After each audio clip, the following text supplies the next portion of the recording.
To get a bit more analysis now, let's bring in France 24's Doug Herbert. Doug, here we have both sides signaling they would be prepared to extend this truce. What are the prospects of that actually happening? No, it's looking pretty likely. I'm not going to say it's definitely going to happen, but what we do see is you're absolutely right. There has been a willingness expressed on all sides to extend what has been so far a relatively smooth, now in its fourth day deal to exchange hostages held in Gaza for Palestinian prisoners held in Israeli jails at a ratio of 3 to 1.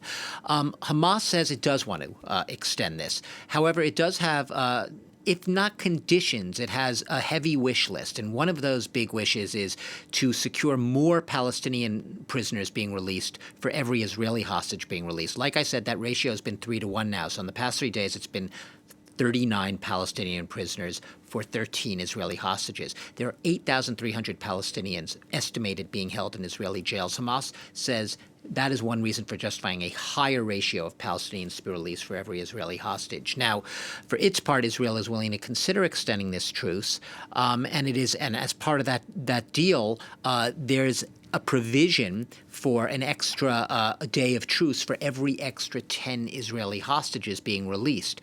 And we'll also remember Benjamin Netanyahu originally had a list of roughly 300 Palestinian prisoners, which would suggest that's double the 150 that are supposed to be released under this 4-day truce.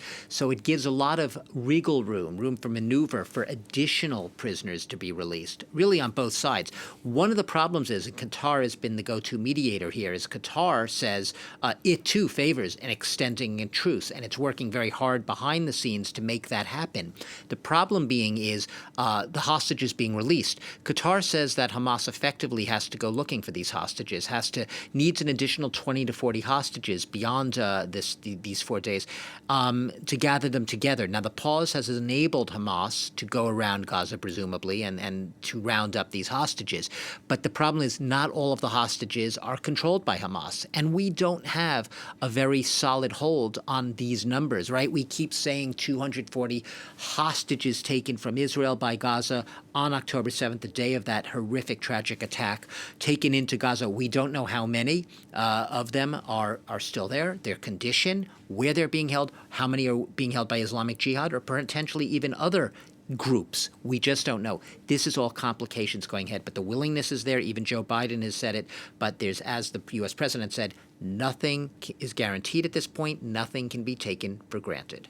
Doug, what about the aid that's getting in? There has been more aid getting into Gaza, but still far from enough. And that has been a central plank of this deal, right? As Biden put it, he says, one of the main reasons they want this deal extended is it is allowed a surge in humanitarian aid getting through that Rafah crossing with Gaza, between Gaza and Egypt, and it's allowed the hostages to get out.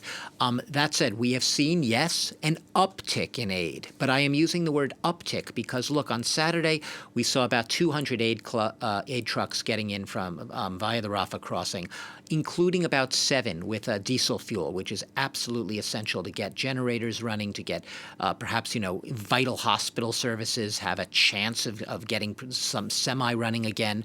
And on Sunday we had about 139 trucks estimated coming in, including once again I think 2 diesel trucks and 2 trucks with cooking gas, obviously vital as well. It is tiny. It is not even, it's a drop of a drop in the bucket. So even before October 7th, when an estimated 500 trucks were getting in a day, it still wasn't anywhere near what Gaza and its then 2.4 million residents really needed.